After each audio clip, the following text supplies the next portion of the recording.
let us determine what the whole economy rests on. First question is this: why do people buy and obtain things?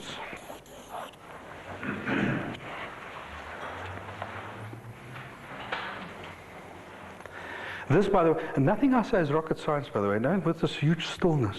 I mean, all you have to do is say, well, why do I do it? Probably because I've got too much money. Hey, Al pays me to it, I'll buy. Why do you buy things, David? Why do I buy things? Why? Well, I have to eat them. Okay, so have to. In other words, there's a need. Okay. Right, why else? Do you only buy things on the basis of need? Make life easier. Comfort. Right. Wants. We could have said a whole host of things, but they would have all fitted in here. Even the one that, because I have the money, that would have fitted in there. You wouldn't buy a thing, unless you're my wife, I think. You wouldn't buy a thing if you didn't need or want it, am I right? I must test this with my wife. She's got gadgets in the cupboard. I said, well, why did you buy the thing? Oh, it was cheap. But you're not using it. Yeah, but it was cheap. But can you see, this is about people having needs and wants. And this might sound very simple. And indeed it is, and that's why I love the theory, because it actually does put this thing very precise. What do we call it when people have needs and wants in the economy? What do we call that? We give it a name in economics and business. Demand, that's it. How do people decide to make and sell things? How would you decide to make and sell anything? Again, guys, not rocket science.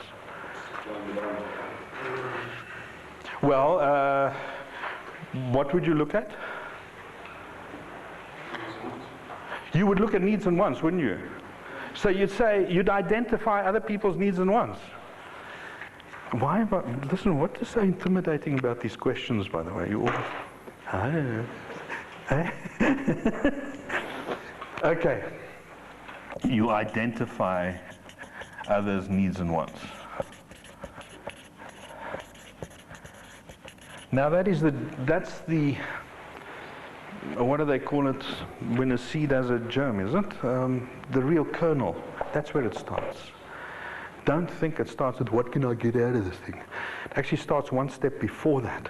This is the beauty of economics. This is what it teaches us, that you actually identify needs and wants. And look again, this is about people. People having needs and wants make up demand. People identifying those needs and wants, and what do we call this? If people identify those needs and wants, what do we call it? If this is demand, what would that be? Supply. So you got supply and demand, as Stuart says. Now the question is this, can you see something though? First of all, you have to actually identify needs and wants. Is it true to say in order for this to exist, it must serve those needs and wants to exist? You with me? Do you agree with that? In order for this to exist, it must serve those needs and wants. In order for that to grow and thrive, it should meet that. Yes, but would it exist at all if it didn't serve those needs and wants, if it just didn't do it? Yeah, could do. Are you saying... It gives them like a pet rock or something. Yeah, but it does. I mean, if you want to buy a pet rock like I did, I mean, my need and want was still to buy a stupid bloody rock. But when I deal with establishing needs and wants in your customers, which is a critical element of service, there are three elements. We're going to come back to it. The first one is, what are their current needs? First of all, who are they? Make up your mind. You know, are they men, women, you know, children? What are they? You know, and that's very important. I mean, for people like Walt Disney, they had to make up their minds. Who exactly are their customers? Are they kids or are they grown-ups? They eventually discovered it's more the grown-ups than the kids, but still. Then you've got to say, well, what are their needs and wants?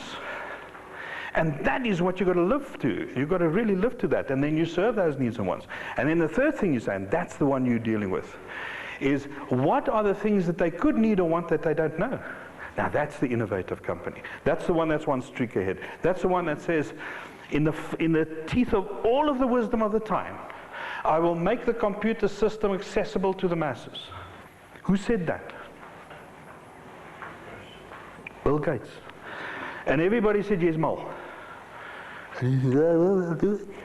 And he did it. Okay. So, but that's a very important point. But ultimately, it still has to either have an intention to serve or it does serve. And it could be stupid service, like a pet rock. Who would have thought you could sell a pet rock or a hula hoop, unless you really want to lose weight and break your neck? What are these other funny things that people sold at the time? Tamagotchi. What? What is that? Electronic animal. Oh, yes, I think that you've got to feed and, yeah. Oh, hell, yes. Now I believe you get another computer that actually feeds it, so you just sit and watch it. So, but the existential logic is that supply actually exists to serve. Now, once you've reached that conclusion, it flies right in the teeth of everything we've been saying up to now. It does not say supply is there to serve itself. As a consequence of serving, yes, it could be serving itself.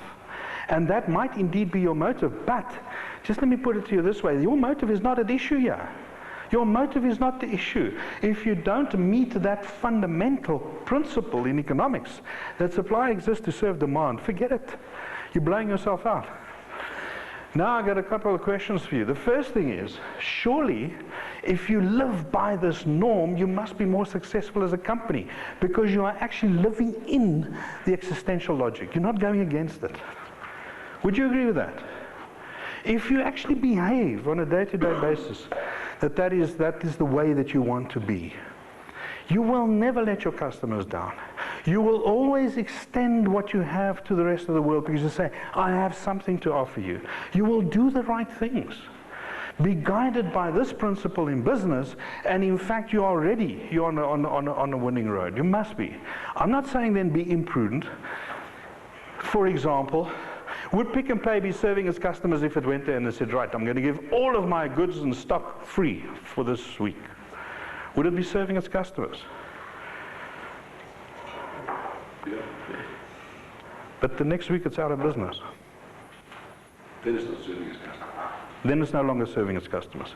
And indeed, what has it done? By giving that 1 week freebie, it's given people a hell of a lot of free stuff, okay, which I don't believe is transactionally correct in any case. By economic norms, that's not, because this has to be underpinned by a transactional correct thing, which is called a price. It has to be underpinned by that. You don't serve people by getting out of the marketplace.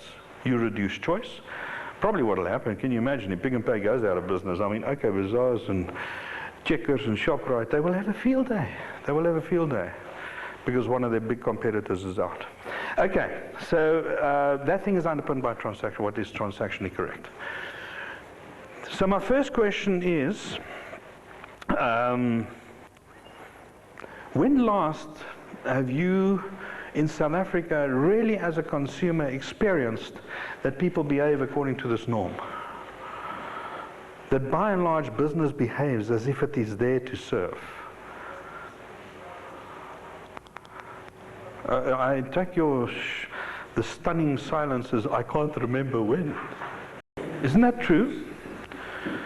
That most companies in South Africa don't behave this way.